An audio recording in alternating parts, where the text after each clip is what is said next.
As the situation between Russia and Ukraine escalate, President Biden, he's repeatedly said that U.S. troops will not fight in Ukraine or rescue Americans trapped if Russia does attack. Now, U.S. commanders and their Polish counterparts have been preparing parts of several Polish military facilities and putting up tents for possible evacuees.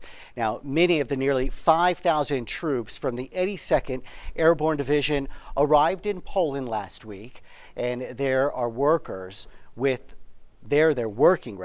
Polish forces to set up processing centers for tens of thousands of people, including Americans, who are expected to be fleeing neighboring Ukraine if Russia launches a full-scale invasion of the country. Now, right now, the U.S. and its allies, they're hoping for a peaceful resolution, but preparing for the worst.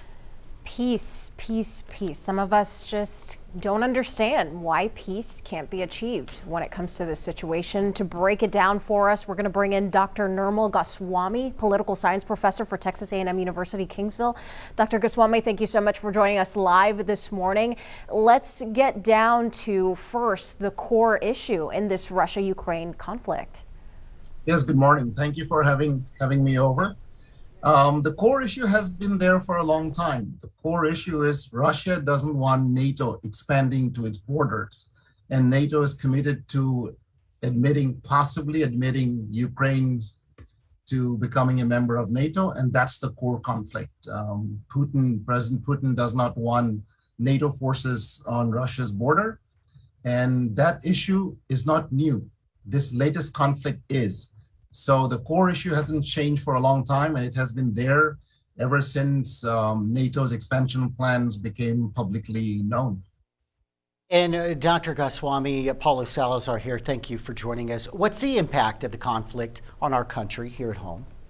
Both economic and political. The United States is closely involved with economic interactions with Europe and across the world.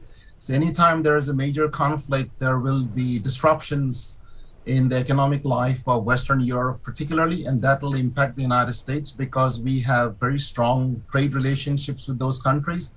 And you can already see some of the consequences because of stock market fluctuations across the world, including here in the United States, because of fear of economic disruption. So that's going to impact us all. And you can already see changes in our gas prices, and those consequences are developing even as we are speaking.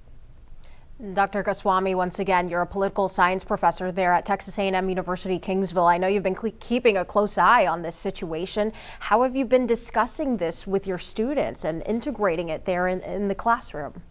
Both in terms of what the consequences are for the United States and consequences for Texas. So I want students to understand that there are consequences far away from major conflict zones. And again, Texas, as part of the United States, is very involved in global trade. And those things are impacted immediately when major conflicts occur. So I want students to have an understanding of how far away conflicts have local and national consequences. So it's been interesting in terms of what the students themselves have to say. There is trepidation, there is some concern. We don't want our troops involved in possible casualty situations. So, and I have veterans in my class, so the concerns are multiple. So that's been a big part of our class discussions over the last couple of weeks. Dr. Goswami, thank you so much for joining us. Waiting and watching are the two words we've been hearing. That's what we've been doing, and I guess that's what we'll continue to do when it comes to this situation.